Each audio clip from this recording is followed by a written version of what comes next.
পরীক্ষার 1 মাস আগে।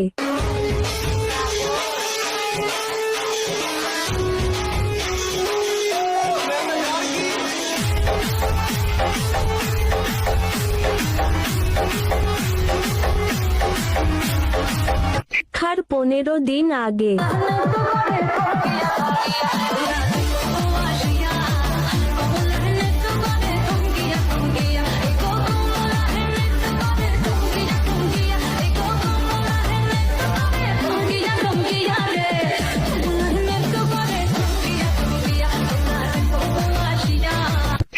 পরীক্ষার 1 দিন আগে।